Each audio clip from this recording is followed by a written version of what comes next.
taorian'izay kabarin'ny filohan'ny repoblika teny avy izay moa dia maro ny antoko politika naneho ny heviny manoloana izay kabary izay ho an'ny antoko politika leader Fanilo izay manana solotena ao anatin'ny androm-panjakana taorian'ireny fifidianana ireny dia nanambara izy ireo fa tokony fototra bebe kokoa amin'ny fanatsarana ny fiainam-bahoaka ny asan'ny fitondram-panjakana amin'izao fotoana izao. Toy izao ny tato-baovao mahakasika izay. Na eo anivon'ny anteny miram-pirenena na eo anivon'ny anteny miran-dolona dia manana solotena ny antoko leader Fanilo. Io no nambaran'ny mpitarika izany antoko izany raha ny lazalaza ny mahakasika ny fifidianana izay natao tamin'ny taona 2024 iny.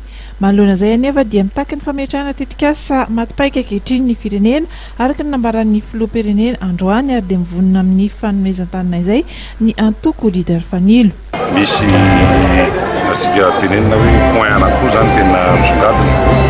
Ty taona enina sy roa arivo ty dia taona ny asa zay hita isy fiantraikany amin'ny vahoaka.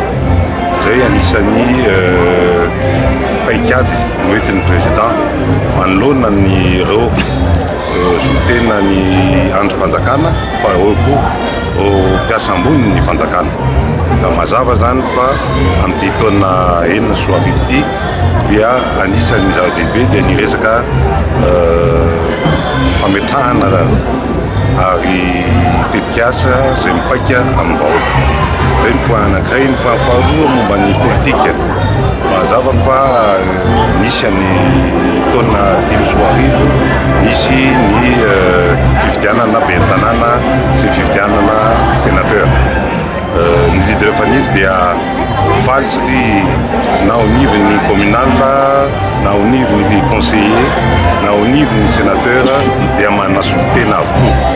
Zay nisy mitandrina mpanao politika parti politika dia isy solotena afaka mitondra amin'ny feo ny leader Fanilo au niveau ireo androm-panjakana.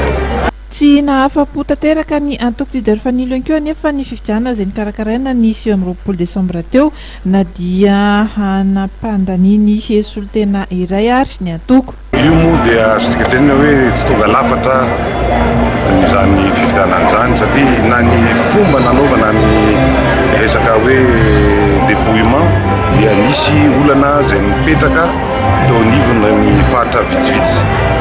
Ary io olana io dia fijeriko azy aoka tadintsika vao nisolo koa ny CENI ka na ny passation CENI ary taty aoriana vao natao tokony nisy fifanatona miaraka tamin'ireo antoko politika ahafahana hoe mahita marina hoe iza sy ahoana ny fomba ahafahantsika manatsara areny fifidianana reny. Ka mazava ho azy fa mbola isy fotoana mbola ao koa ny régional, mbola ao koa ny provincial zay hoatrena aingane mba izotro amin'ny fomba ahafahana milamindamina kokoa ary dia indrindra amin'ny fomba mangarahara kokoa ny fifidianana ho avy régional sy provincial. Nanamafy ihany koa anefa ny mpitarika ny antoko leader Fanilo fa dia andray anjara feno amin'ireo fifidianana ho avy indrindra ny fifidianana faritra sy ny any amin'ny faritany.